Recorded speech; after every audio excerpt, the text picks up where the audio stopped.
For today's topic for free lesson, so I'm going to show you a bit about the Express tools inside of the AutoCAD. Right. So the first thing, I introduce myself first. My name is Nabi Fikri, an application engineer from AutoCAD Systems. So basically, this will be our topic here for the AutoCAD free lesson. So we're going to take a look at the Express tools. So if you haven't heard about Express tools, so Express tools is actually the something that big on uh, a better tools that you can use inside of the AutoCAD. And just to be just a bit reminder, so the Express tools is only available for the AutoCAD full version and not the LT versions. So just a bit notes for that. So basically, this is what we're going to take a look here. So we're going to take a look at the blocks, block panels, like text ribbon, the modify, draw tools, dimension, and so on. So it's a bit advanced tools that you can use instead of the AutoCAD. So let me share my screen first. So I hope you can see my AutoCAD. Right, so this is basically what I will show you here. So the first thing is to access the Express tools. So you can just go at the tab at the top here, then you can click at the Express tools. And this will be the advanced tool that we're going to be used today. Right, so again, so this tool is only available for the AutoCAD full versions. So if other people that use AutoCAD LT, they will not be able to see the Express tool and they cannot use this command. Right, so let's take a look at the first one. So the first one, we're going to take a look at the blocks. So this is a few things that we can do here. We can exploit block with attributes. We can replace the blocks and so on and so forth. So let's take a look at the exploit attributes. So for that, I'm going to use this example here. So let's say I have this particular block here, which has some attributes inside. So if double click here, so I can take a look at the attributes for each of these individual items here. And then if I would like to explore it, so I can just click at the explore attribute from here. Right, so if I were to explore normally, that's the reason why we want to use explore attribute, because it will leave your value over here. So if I were to explore it manually using the normal explore tools, then you will see that the tools, the block here will leave the default value of the. So maybe you don't want that. You would like to see the actual information. So for that case, I can use the explore attributes. I can select here and press enter. Then you will see it's now exploded into normal lines. And then this one will leave our attribute that we can use. So that is the explore attributes. So the next useful things that we can use from here is the replace block. Now, for example, if I take a look at the sample file here, so I have a few blocks that I can use, look around from here, so such as this computer here, the chair, the tables. And let's say if I would like to replace this particular block. Now, if I go at the block here, so if I insert this, so if I insert my computer, so you can see my computer is quite large for this particular block, and it's on layer 0. And if I would like to rotate this, I need to do it manually. Right? For example, let's say I would like to replace the computer with the laptop, for example. So I need to delete this one and I need to put the new laptops. I need to rescale down. So instead of doing that, I can just use the Express tool from here. I can select replace blocks. And I can select the computer that I would like to replace. I click OK. So if you're not sure your block name, you can just also pick. So maybe I would like to pick this. Then what I would like to do is that I can select the replacement route. Before that, it will also ask me whether I would like to purge the computer itself. So if I were to purge, so it will replace this block into the new block, and it will remove the old block, which is this old computer here. So that is the idea of the purge. But for this case, I don't want to purge it. So I'm going to use the computer here and press OK. And I'm going to select the laptop as a replacement. Okay, so do I want to purge it? So I'm gonna go with no. Press enter, then you will see that it will replace all of the blocks that I have over here. It will change the scale automatically and it put it on the correct layer as well. So that is the replace block. So the next things that we have over here, we also have the list properties that we can see. So this one is nothing much, but basically if you would like to see the properties information about the inside of that particular block, maybe the lines, the dot here. So I want to see whether what is this block is actually used. Is it using the multiple points? Right. So if I click at this multiple points here, I can go check properties. It tells me this is points. Now I want to see what are the items inside here. So I can use the list properties here. I can select this line and it will tell me this one is actually a full block, the rectangles. Right? So I want to see what is the dot here. So I can go ahead and click at the dot. So it's actually create using a line and not multiple points. So that is the list property. So you can see what are the items actually created.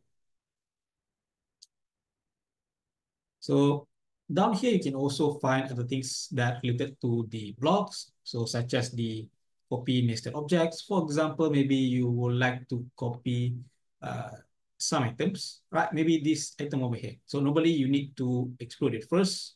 But if I would like to do it without exploring, so I can go here and then I can select copy nested object. I can select this block here and I kind of need to select it manually, right? So you don't have the ability to select uh, the selection box, right? Unfortunately, but you can select the item inside here. So once I'm done, you can press enter, can select anywhere, then I can move it up as a normal line, right? So that is the copy nested object. So the few things that we can do for the blocks. So the next thing is we have a text, right? So the few things that we can do to modify the text as well. So we have outlines, convert to text, and so on. So let's take a look at the few things about the text here. So starting with the outline, so you can create an arc, and then you can now add a text on the arc itself, right? So by clicking at the outline, so select the arc itself, and then you can put any info or text that you would like to appear on the line as well. Maybe I put it AutoCAD systems FOL, free no lessons. And we have a few informations that allow us to modify how I would like our text to show. You can press OK here, then you will see it's now put it on our arc. So if I take a look here, it's quite small. Now I want to modify. So to modify easily, I can just click arc again. So what I can do is that I need to select at the text itself. All right. So don't select at the arc itself because it's going to create a new one.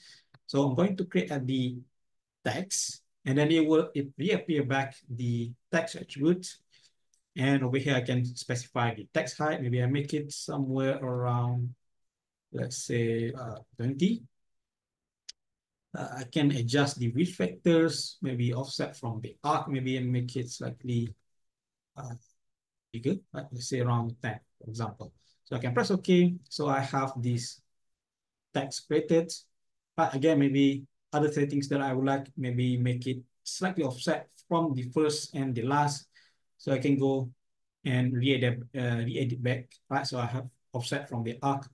I have offset from the left and the right. So for this case, I'm going to make a bit distance from the left and right. So that is some of the particular things that you can control with the arc here. Right, so looking at the next thing, so under modified text here, so also other things that we can do from here. So if you take a look at the first one, we have explodes. So this one is nothing much, but this one is quite useful for those that work with 3D, right? So 3D, AutoCAD 3D, and then they want to extrude 3D text, right? So you cannot normally extrude a 3D text, but what you can do is that you can convert that particular text into a line. And once it's become aligned, then you can basically extrude that area inside. For example, let's say I'm going to explode this. So if I use normal explode again, so it will not allow me to explode. So I can use the text explode. You can press enter, then you will see that it's now exploded into a normal text. Now, let's say if I would like to make it a 3D, so I can just go ahead and use the press pull 3D tools tool. And I can select the area inside.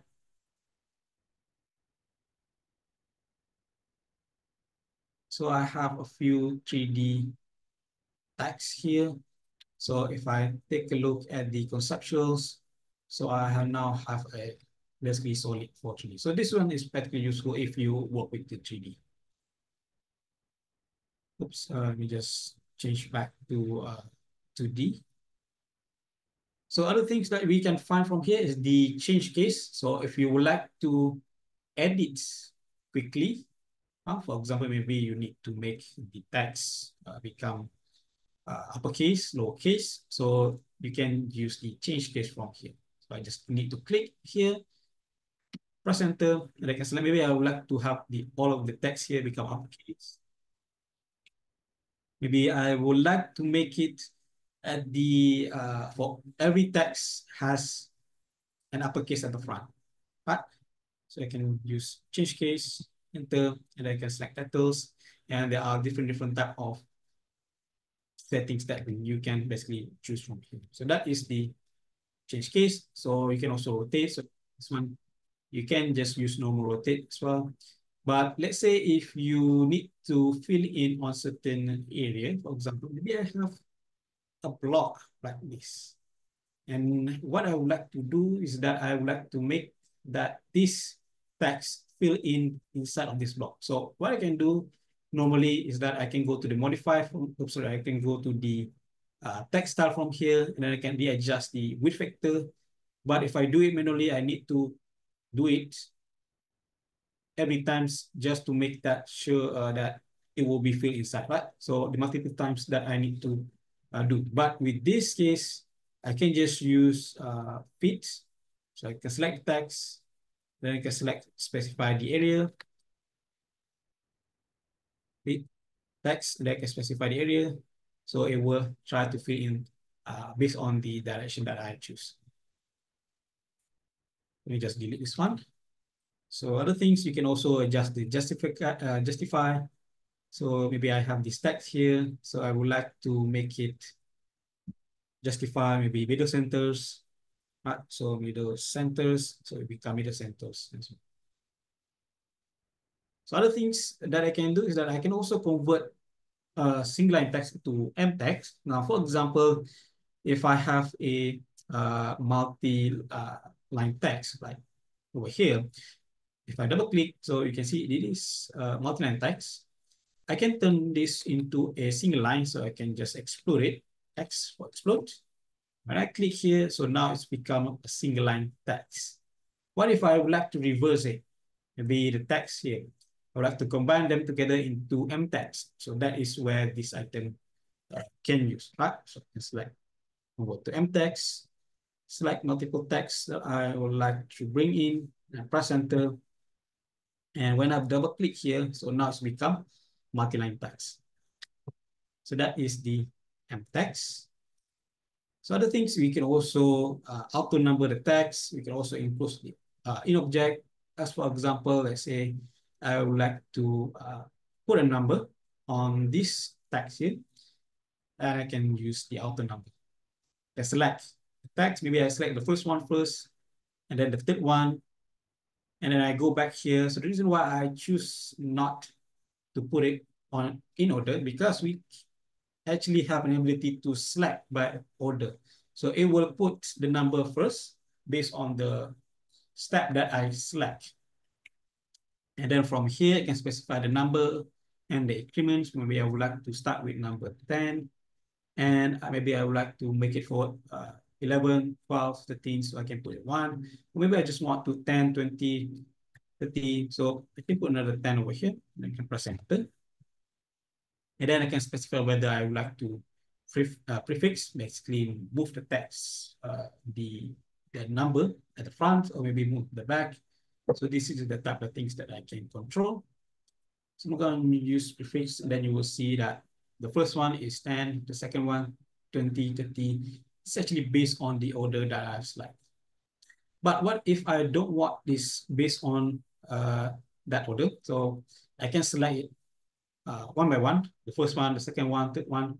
But if you have many tags, so you don't want to do it one by one, so that is the way you have the ability to create based on the direction for the X or Y. So let's say I've select at the top here and press enter, and then I would like to make it on order for the X direction from the left to right. So I can select X, and I can put it, let's say I'm going to start with 1 and press enter. When you put prefix, then you'll see 1, 2, 3, 4, and so on. And I can do it the same things if I would like to make it in order down here. So I can just pick the Y. So the next is we have enclosed in object. So maybe you would like to put the objects inside of circles, maybe rectangles. So you have enclosed in object. Okay, select this one. Okay, select the object that I would like to enclose. Press enter. And then this one, I can specify the distance from my text to the enclosed area. So I'm just going to leave it default value. And I can select what type of enclose that I want. So maybe for this case, I would like to create a slot. And the slot is now being clicked. So imagine if you try to do it manually, one by one. So you need to draw using the normal sketch. So it will take some time, but with this, it will automatically apply for you. So quite useful from there. So another thing is, let's say if you have text and you would like to move it on the area that you might not able to see it clearly. So other things, we also have the access to text mask. So if I click over here, then it will allow me to create a mask. So just for example, I'm just going to pick it over here. I'm gonna pick text mask. You can select the text and press enter. Then you will see it create a wipeout for the text itself. All right, so this one is actually a bug lah. So let me just regen. Okay, so if it does not regen, I might need to close this one and reopen back again, and it should be able to update it. So let me just try again. So for some reason it still show. Okay, so the reason for some reason does not appear for me, but normally it will follow the text itself. Right, so that is for the text itself. So other things we also have modify. So this one is quite useful. So if you have maybe an object that you would like to copy and then you would like to move, rotate, and so on. So you don't want to do it manually. So that is where you can do it in one go. You can use move, copy, rotate. So if I select here, I select the object that I would like to copy or move, press enter, and I can specify the base point. And this is where I have the ability to select what type of movement that I'm. So I just want to copy first. So I'm going to copy right over here as well, but this one is already incorrect. So I'm just going to press a escape key. Now, it's still giving me the list of the item that I can select. So for this case, I would like to move it somewhere else. So I'm going to select move, and let me just turn this one off. And maybe I would like to make it scale slightly larger, so I can scale back.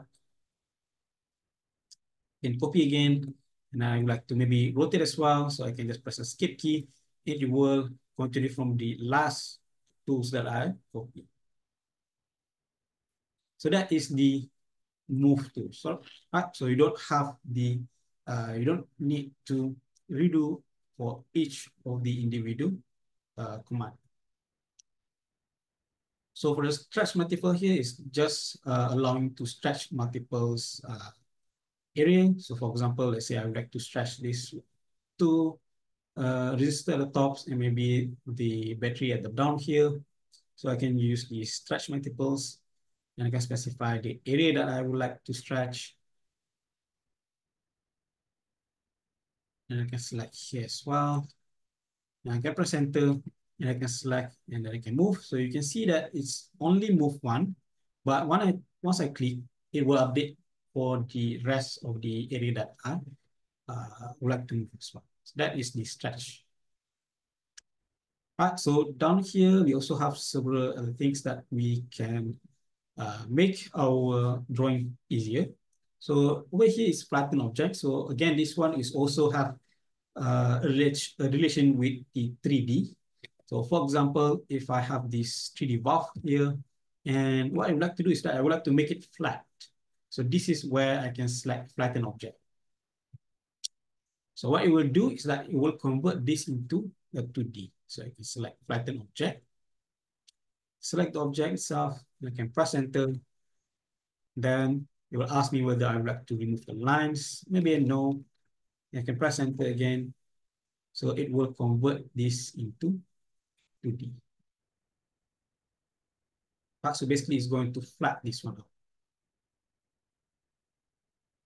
So if you take a look here, so it's now become 2D for each of these individual parts.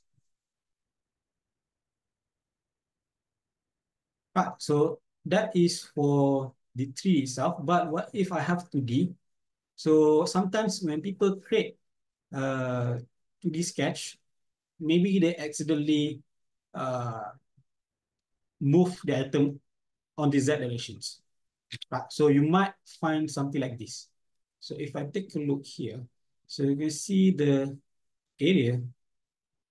So now it's on the Z direction. It's not everything on fully 2D. So can be some issue like this, and then you want to fix it. So for that case, you can use the you just can use the flatten object. Right? Then select everything that you would like to flatten it out. This area, press enter. So I can just press enter again. Then it will fix back everything, make it flat. Right, so that is the flatten object. Right, so over here, so other useful tools that you can use from here is also the extended offset. So what you can do here is that you can offset multiple times. So if you use the offset from the default one, so you can need to offset it manually one by one. But if you want to do it everything in one go, and you have a specific offset distance, so that is where you can use extended offset. So I can select here and I can specify what is the distance of the offset that I want. So I'll just leave it as 5. And the offset that the object that I would like to offset will be this whole area here. So I can select this area. This is where I can continue to offset everything one by one. So depend on area that which direction that you want, maybe inside. So I can select in the inside, but if you want outside, you can just move your cursor at the outside here. So it will move and create at the outside. So that is a bit on the modify. So for the layout itself, so if you have multiple type of layout like this, and maybe you would like to quickly edit the layouts, one of the particular things that people might want to do is to rotate the area. So most likely they need to rotate uh, the viewport itself, right? So if you don't want to rotate the viewport, so what you can do is that you can actually rotate inside over here. And this one is only applicable when using the Express tools. So this is where you can use align space. So I can select line space, and then I can specify the directions for the model, and then the direction for the layouts. Right? So let me just cancel that. So I would like to select here. So we just move it inside. And I can select line space. And then it will ask me the first alignment point in model space. So let's say the model space, the direction is here to here. We just make it straight, but basically 0 degree. Now, once I have select, it will ask me the alignment in paper space. So the paper space, I would like to make it 45 degree, for example. So let me just turn off the auto. And I'm going to change this into 45, press enter, and it will ask me, this one, I think you can just press enter again. So then you will see that the angle has been changed.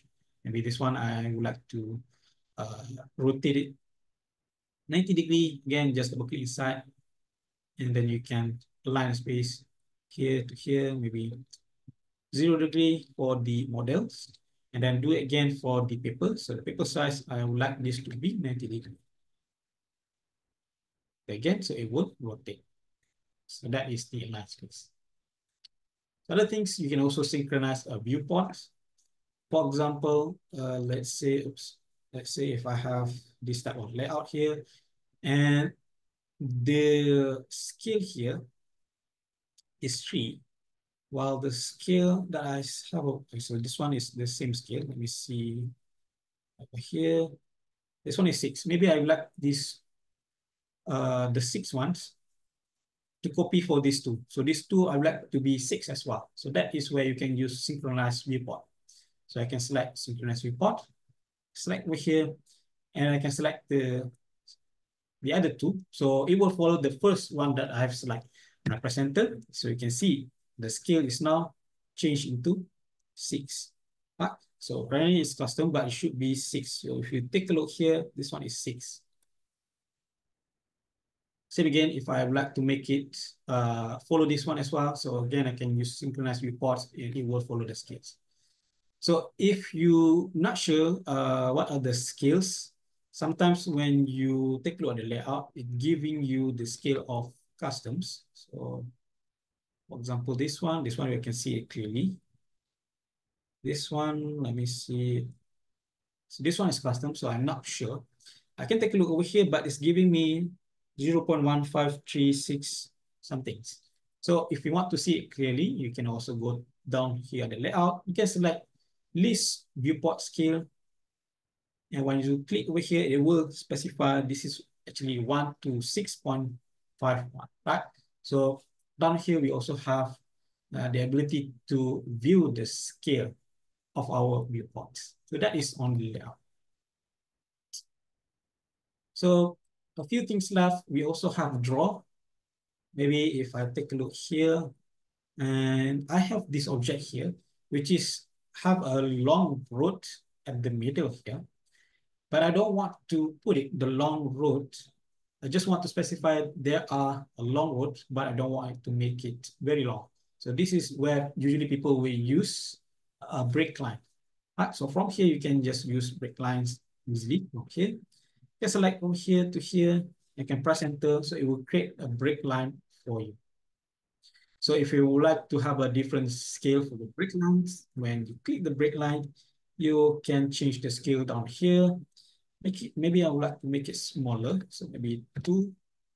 So again, from this point to this point over here, you can press enter, and you will see the break line over here, right? So that's the break line. And this one is quite interesting. So we have a super hatch. So normally, again, you can use hatch from the draw panel here. But if you have your own customs, uh,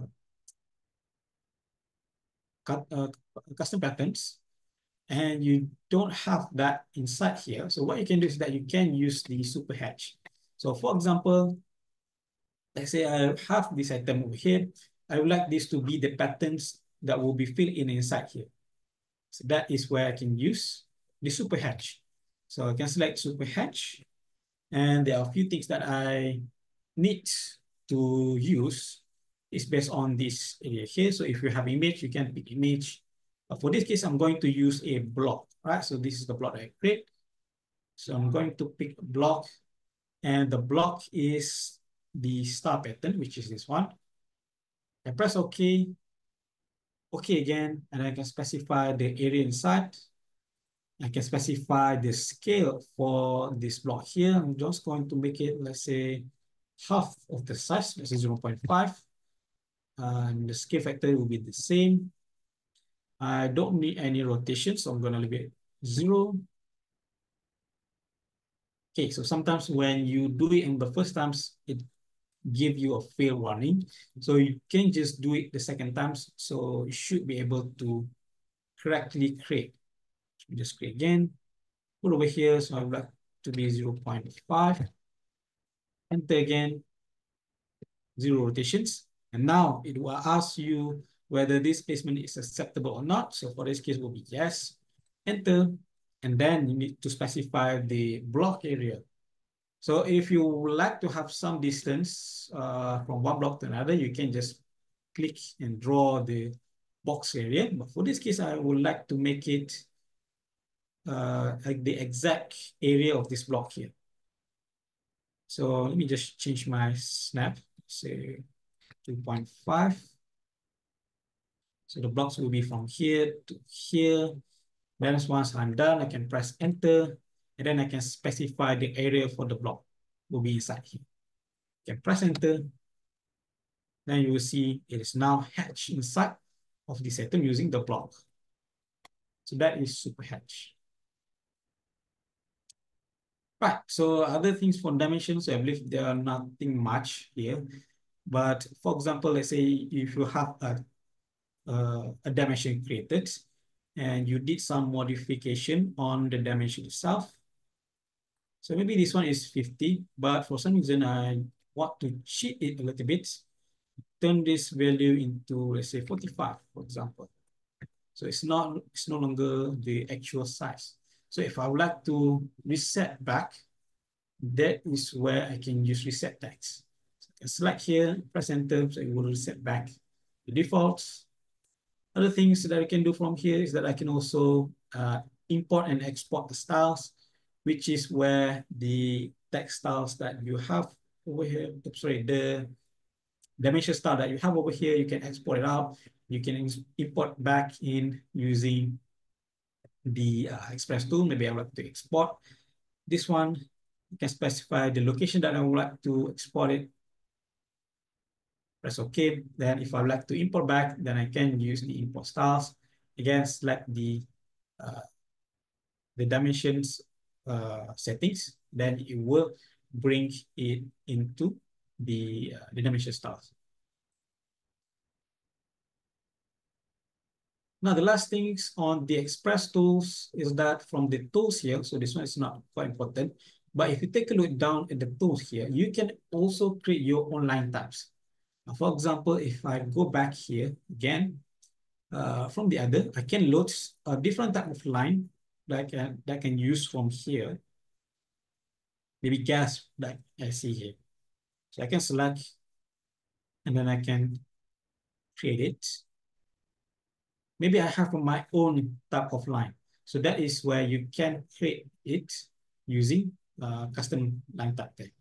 So the first thing is I would like to create a line first for my custom line. Say from here to here. And then I would like to add a text inside. So bear in mind, you cannot use multi-lines. If you need to bring in symbols from the multi-lines, you can. Afterward, you need to export first, right? Because to create a text, to create a custom line type, so you need to use a single line. So for this case, I'm just going to proceed with a single line up here. And then the height for this, you need to make it 1, right? So otherwise, when you try to input the line types, so you might wondering why the text height become very small, right? Because it will follow 1, right? Plus 0. So let's say I would like to add this type of symbol here. And I would like to bring it inside. So let me just make it at the middle center. Middle centers. Then I can put it over here and I can make it custom line type. So from here, drop down, make line types. So I can save the .d from here. So we just save. And then I'm going to give it the line type name. So I'm just going to name this one as a custom. And the line type description, just name custom as well. Press enter, and then you can specify the start point and the end point and the line type as well. And press enter. Now, when I go back to home, I should have custom available from. So when I click, let me just change to custom first. So when I click and create a line, then you will see that it's now create a custom line types. You can actually make a bit more complicated type of line types, but there will be more steps. So for now, I believe we just cover up until here. So I believe I have some questions. Okay, so somebody asked me about flatten change to 0 degree. Yeah, yes. So the flatten is basically make every text, every solid or sketches become on the 0 degree. How about block object? Okay, I'm not sure about the block object. So let me just try first. Let's say I have this 3D object over here, and I make it as a block first. If the block does not able to create, then you might need to explode it. But for now, let me just test with the block first.